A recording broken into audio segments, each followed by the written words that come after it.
Ano, Roy name? Roy name, kumusta ka na, Roy name? Kumusta si Reyna nyo? Si Reyna natin dati. Pinagkagawa nyo? Ginawa nyo ng ano? Ginawa nyo ng pulubi. Tuluyin nyo ng pinanlilimos. Pambira kayo. Ang dami nyong koleksyon. Hindi na kayo nawala ng koleksyon. Pambira, hindi pa nga tatapos yung koleksyon sa tricycle. Yung sa birthday. Ay, yung sa ano? Ginawa nyo naman kang kabuhayan. Di ba sabi niya magne-negosyo kayo? 150 ang punan ni Reyna. Di ba papagawa kayo ng gown for rent? Di ba? Asa na yun? Asa na yung gown? Asa na yung negosyo nyong gown? Ano ba talaga takbo ng utak nyo? Ang dami yung solicitation.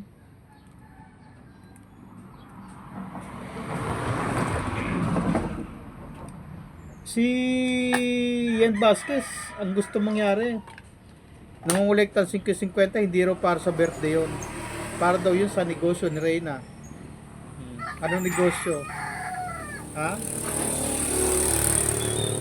Rowan, tanong ko lang, anong negosyo yung ano mo? Anong negosyo? Dito dapat camera, di ba? Yun. Anong negosyo? Ang itatayo nyo? Gown for rent? Di ba napag-usapan niya? Di ba plano natin yan noon pa? Tapos 150 ang punan ni Reyna, kayo tig 50 mil. Ngayon, si Reyna, pinasosolicit nyo naman ng pang-birthday. Nung nakaraan, pinasosolicit nyo na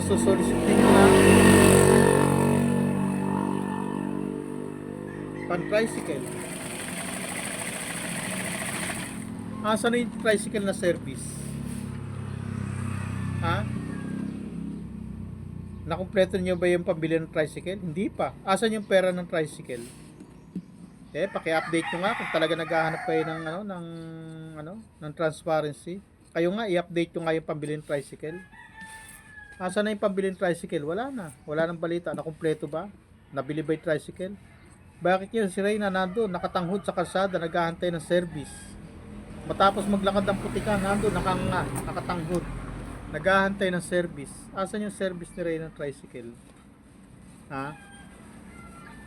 Tapos asan yung pangnegosyo niya? Asan yung mga pera na yun?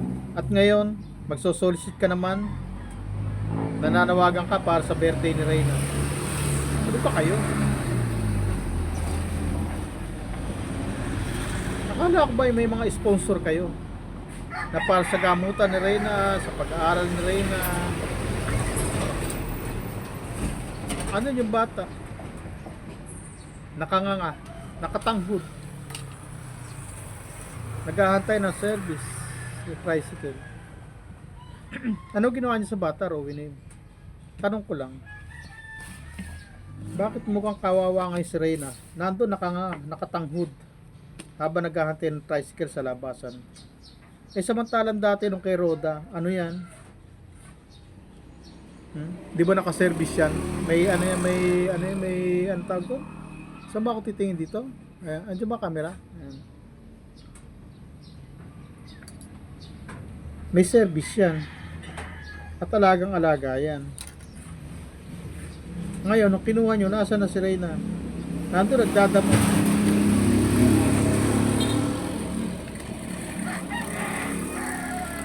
Dati nga nakita ko pa nga yan, nagdidilig ng halaman Pati bayabas dinidiligan. Di ba?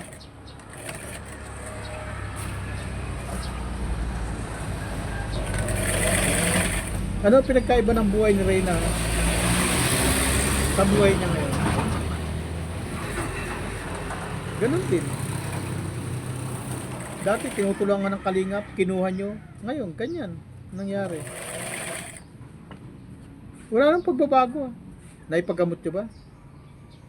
Kala ko ba dadali ni Mela ng St. Luke's at ipapagamot? Arawin na yun. Tapos ngayon ako, ang tinitira ako. Kasi, alam niyo na marami akong alam, no? Gusto niyo siraan ang credibility ko. Ano ko, manyak? Ano sabi mo sa akin? Manyakol ako? At minanya kita? Oh, baka naman. Baka maglabasan yung issue mo, Rowin, eh. Tungkol sa payanig sa bahay ni Reyna. Na may CCTV na nakatalikod. Huwag kayong ganyan, puro kay chismis. Eh kung chismis lang ang pag-uusapan natin, abay marami tayo niyan. Kung kayo chinichismis nyo ko, eh kayo marami rin alam ang kalingap at chismis sa inyo. Yes, Derek Noelson, daming alam niyan. Ako pa. Pag nagkatugma-tugma yung alam namin, wala na. Kaya huwag kayo mas chismis na lang kayo. Sinisiraan nyo ako. Wala naman nanonood sa inyo. Paano yung paninira nyo sa akin? Hindi naman nakakarating sa kalingap. Wala namang kalingap na nanonood sa inyo. Ang nanonood sa inyo, kayo. Kayo naglolokohan. Arawin na yun. Eh ako, ito sasabihin ko sa'yo, alam kong malalaman mo dahil nakamonitor ka sa akin. Eh yung mga pinagsasabi mo, sino makakapanood sa'yo? Di ba kailan mong chichismisan dyan? Wala. Hindi makakarating sa kalingap yan, pinagsasabi ninyo. Ang manonood lang niya, kayo. Ano silbi nun? Paano paninira ang nangyayari sa akin? Paano sisiraan?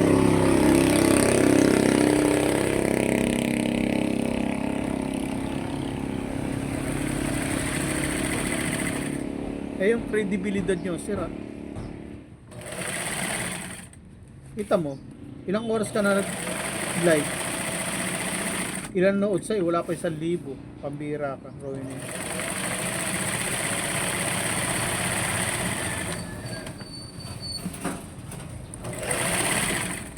Kasi kasuhan nyo lang si Reyna.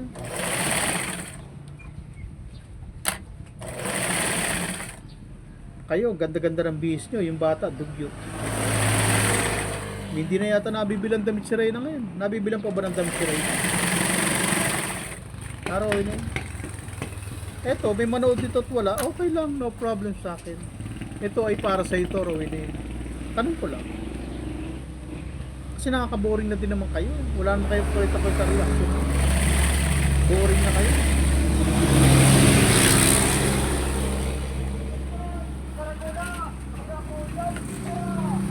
Hindi ko na alam kung paano kayo sasagutin sa mga puro chismis na lang kayo. Puro chismis, banyak, keso ganito, gano'n. Hindi tayo mapapalasin.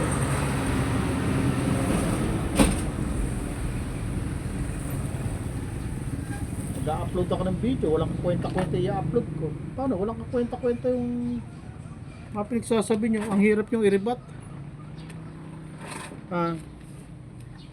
Asan yung negosyo nyo? Asan yung gown for rent nyo? Ngayon, ano naman plano ninyo? Arawin na yun.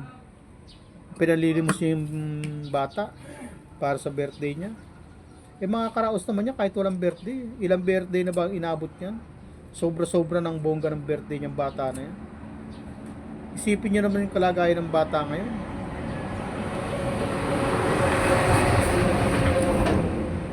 Ang dapat kay Reyna ipagamot. Hindi birthday yan ang birthday yan. At nung kinuha niya, sabi niya ipapagamot niyo. Asa nang gamutan? Napagamot na ba? Bakit parang mas malala yata? Narawin na yun. Yan ba ang dahilan kaya nyo kinuha? Di ba sabi nyo gagamutin? Dahil may sakit, hindi napapagamot ng kalingap. Binablog lang na ibinablog, hindi naman pinapagamot. O ngayon, kayo, anong ginagawa ninyo? Pinanghihingi nyo na, pinasosolicit nyo lang. Sino mas malala ngayon? At yung bata nakita nyo, nando, nagdadamo. Naglalakad sa putik, nakatanghod, naghahantay ng service. Bumalik sa grade 6. Hindi rin nagkamot. Ano pinagmamalaki mo ngayon, Rowin eh? Kayo, ang gaganda ng bihis nyo. Nakakotse kayo. Yung bata nandun. Sa gilid ng gubat. Nagdadamo. Dugyot na. Oh, paano Rowena? Babay na muna. Kakatamad ka.